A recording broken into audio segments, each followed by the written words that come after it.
Di tengah samudra tidak ada saksi, tidak ada dinding, tidak ada jejak kaki yang bisa diikuti, yang ada hanya air dan ingatan yang mudah terhapus.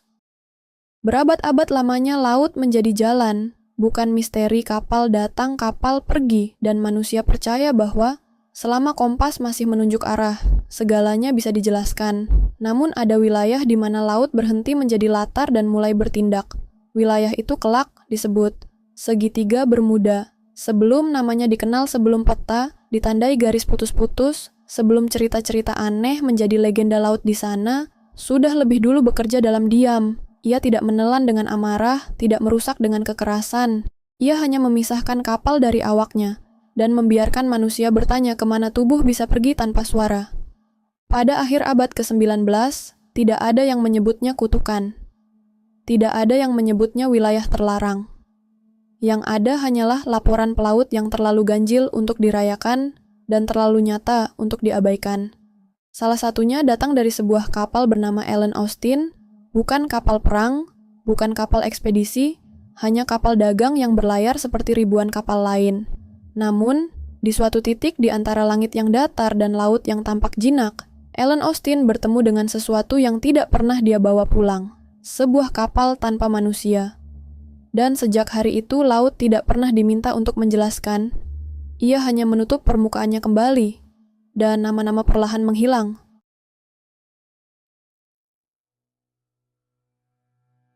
Ellen Austin bukanlah kapal yang lahir dari cerita gelap. Ia tercatat sebagai kapal dagang, berlayar secara sah, dan memiliki rute yang jelas. Tidak ada rumor, tidak ada kutukan, tidak ada nama buruk yang melekat padanya. Kapal ini beroperasi pada akhir abad ke-19, sebuah masa di mana pelayaran lintas samudra telah menjadi rutinitas. Kompas dipercaya, peta dianggap cukup, dan laut, meski berbahaya, masih dipahami sebagai ruang yang bisa diprediksi.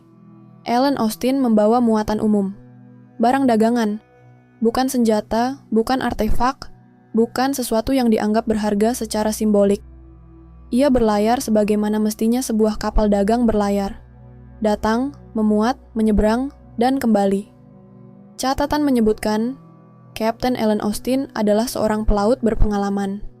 Ia bukan pemula, bukan orang yang mudah panik oleh cerita aneh di laut. Keputusan-keputusannya selama pelayaran sebelumnya tercatat rasional dan disiplin. Dan itulah yang membuat kisah ini menjadi sulit, karena tidak ada celah untuk menyalahkan ketidaktahuan. Rute pelayaran Ellen Austin membawa kapal ini melintasi Samudra Atlantik. Wilayah yang kini dikenal sebagai segitiga Bermuda pada saat itu hanyalah jalur biasa. Tidak ada tanda khusus di peta, tidak ada larangan, tidak ada cerita yang cukup kuat untuk membuat kapal menghindarinya. Cuaca pada hari-hari itu dilaporkan relatif stabil. Tidak ada badai besar, tidak ada angin ekstrim. Laut digambarkan tenang, meski tetap waspada. Semua indikator menunjukkan pelayaran yang normal. Terlalu normal untuk sebuah cerita yang kelak menjadi aneh. Ellen Austin tidak menghilang. Ia tidak tenggelam. Ia tidak pernah dilaporkan hancur. Ia kembali, dengan awak yang tersisa, dengan muatan yang masih ada. Yang hilang bukanlah kapal ini. Yang hilang adalah sesuatu yang ditemuinya di tengah laut. Dalam laporan para pelaut, ada satu momen yang berulang kali disebut, sebuah penglihatan di cakrawala. Bukan ilusi, bukan bayangan awan, melainkan bentuk kapal lain yang terapung sendirian. Tidak ada bendera, tidak ada sinyal, tidak ada tanda bahaya. Hanya sebuah kapal yang tampak menunggu. Pada titik inilah kisah Ellen Austin berhenti menjadi rutinitas pelayaran dan mulai menjadi catatan yang tidak pernah benar-benar selesai. Karena laut telah mempertemukan dua kapal, dan hanya satu yang tahu bagaimana pertemuan itu seharusnya berakhir.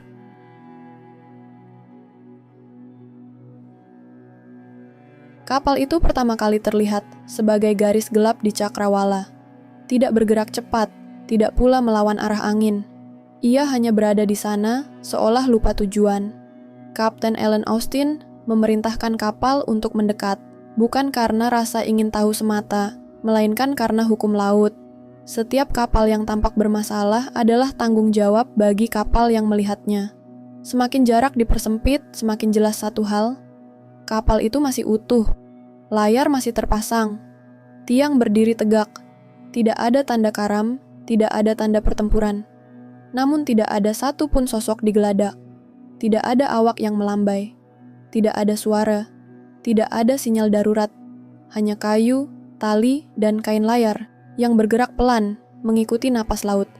Ketika Ellen Austin berada cukup dekat, sebuah sekoci diturunkan. Beberapa awak dikirim untuk naik ke kapal tersebut. Mereka membawa perintah sederhana. Periksa kondisi. Cari awak. Ambil alih jika perlu. Saat kaki pertama menjejak geladak kapal asing itu, tidak ada kejutan yang langsung muncul. Tidak ada mayat, tidak ada darah, tidak ada tanda perlawanan. Semua tampak ditinggalkan, ruang kemudi kosong, kabin tidur rapi.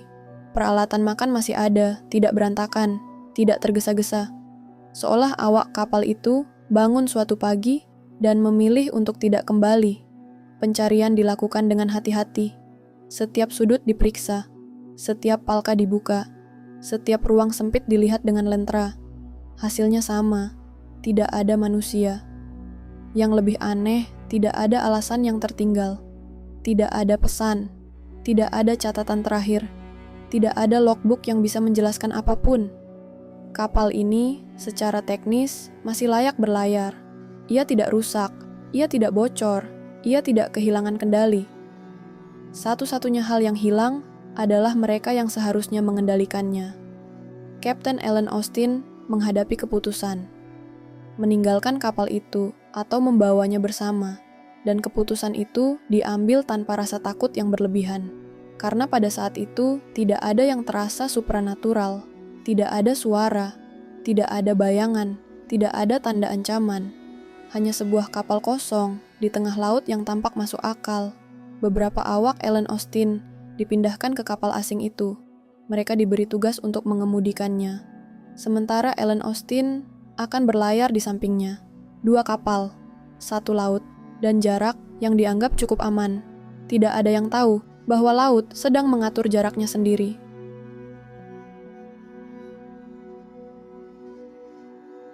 Dua kapal kini bergerak berdampingan.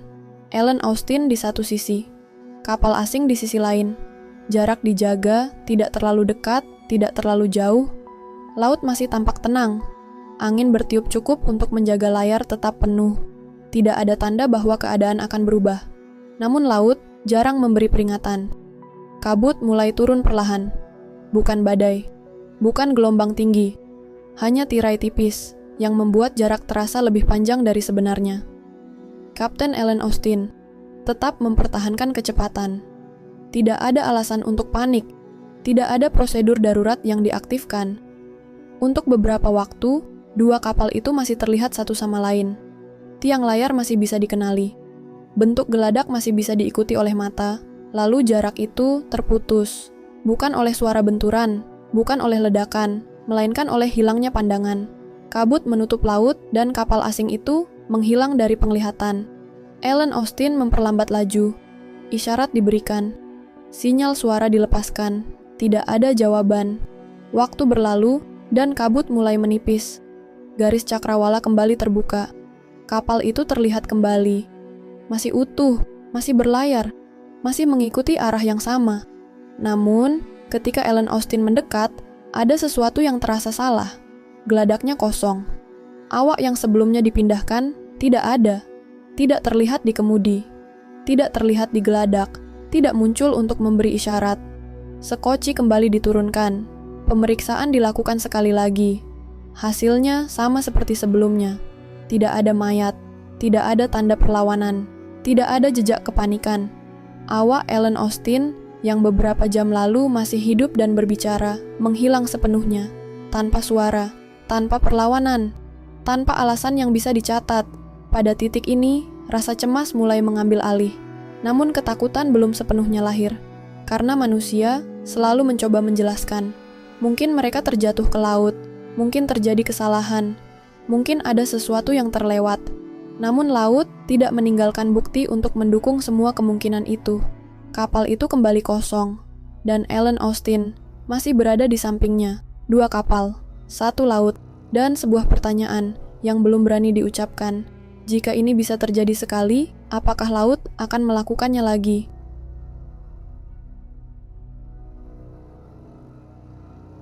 Pada titik ini, Ellen Austin seharusnya pergi, meninggalkan kapal itu, meninggalkan laut yang mulai terasa asing. Namun laut tidak pernah memaksa manusia untuk tinggal. Ia hanya memberi kesempatan untuk membuat pilihan yang sama. Kapten Ellen Austin berdiri di antara dua hal, rasa takut yang belum memiliki bentuk, dan tanggung jawab yang tidak mengenal rasa takut. Hukum laut tidak berubah.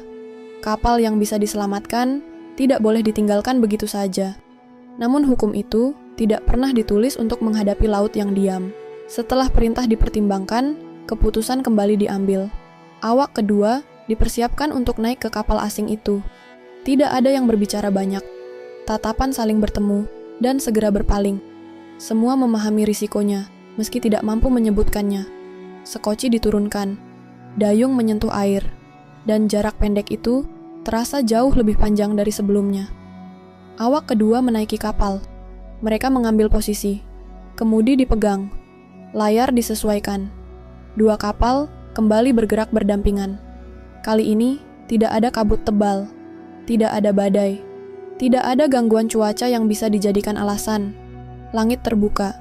Laut terlihat jelas. Jarak visual tetap terjaga. Untuk beberapa saat semua tampak berjalan normal. Lalu jarak itu kembali gagal. Bukan oleh ombak, bukan oleh angin, melainkan oleh sesuatu yang tidak membutuhkan keduanya. Kapal asing itu perlahan tertinggal. Masih terlihat, masih ada di sana. Namun ketika Ellen Austin mendekat, geladaknya sekali lagi kosong. Awak kedua menghilang. Tidak ada teriakan, tidak ada tanda panik, tidak ada tubuh yang ditemukan di laut. Hanya kapal yang kini dua kali kehilangan manusia. Ketakutan tidak lagi samar, ia kini memiliki pola. Dan pola itu tidak bisa lagi disebut kebetulan. Kapten Ellen Austin menghentikan upaya. Tidak ada perintah lanjutan, tidak ada pendekatan ketiga. Kapal asing itu dibiarkan berlayar sendiri. Dan untuk pertama kalinya, laut tidak lagi terasa netral. Ia terasa seperti sedang menunggu.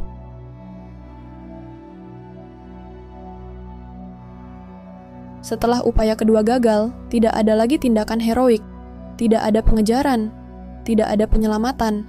Kapal asing itu dibiarkan tanpa pengawalan, tanpa penanda, tanpa tujuan yang bisa dipastikan. Ellen Austin melanjutkan pelayarannya dengan jumlah awak yang berkurang dan pertanyaan yang bertambah. Ketika kapal akhirnya mencapai pelabuhan, cerita ini tidak disambut dengan sorak, tidak pula dengan kepanikan massal. Ia hanya menjadi laporan, disampaikan dari mulut ke mulut, dicatat seadanya, dan sebagian tidak pernah ditulis sama sekali.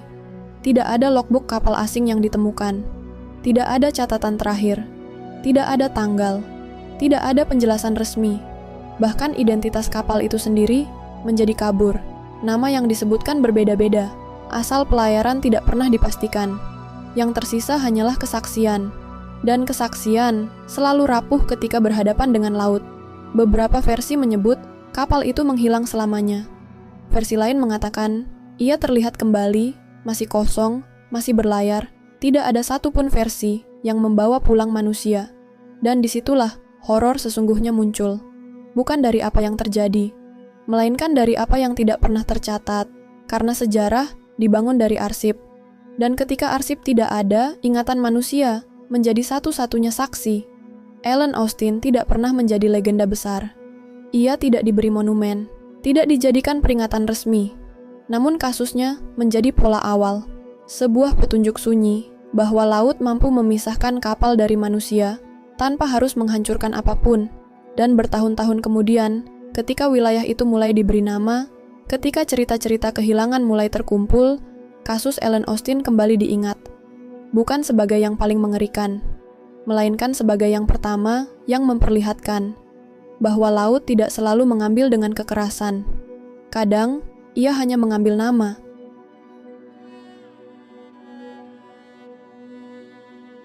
Ellen Austin bukanlah akhir dari sebuah kisah. Ia hanyalah awal dari pola yang baru dipahami bertahun-tahun kemudian. Wilayah yang kini disebut segitiga Bermuda tidak lahir dari satu tragedi besar. Ia terbentuk dari peristiwa-peristiwa kecil yang terlalu sunyi untuk dijadikan alarm. Kapal yang kembali tanpa awak, sinyal yang terputus tanpa sebab, pelayaran yang berhenti tanpa bangkai. Ellen Austin menunjukkan satu hal penting, bahwa laut tidak selalu menghancurkan. Kadang, ia hanya memisahkan. Dan ketika pemisahan itu terjadi, manusia kehilangan satu-satunya hal yang membuatnya merasa aman. Penjelasan. Tidak ada keputusan yang bisa diadili sepenuhnya. Tidak ada kapten yang bisa disalahkan tanpa sisa. Karena semua yang dilakukan, pada saat itu, masih berada dalam batas kewajaran. Namun laut tidak terikat pada kewajaran manusia. Ia tidak tunduk pada hukum. Tidak pada kompas. Tidak pada ingatan. Ia hanya bergerak dan meninggalkan manusia untuk menafsirkan keheningannya sendiri. Hari ini, ketika segitiga Bermuda sering dibicarakan sebagai mitos, sebagai sensasi, sebagai cerita hiburan, nama Ellen Austin sering tenggelam di antara teori-teori besar. Padahal, di sanalah semuanya bermula. Sebuah kapal dagang, keputusan rasional, dan laut yang memilih untuk diam. Karena laut tidak pernah berjanji akan mengembalikan apapun. Ia hanya menerima, dan permukaannya selalu menutup kembali.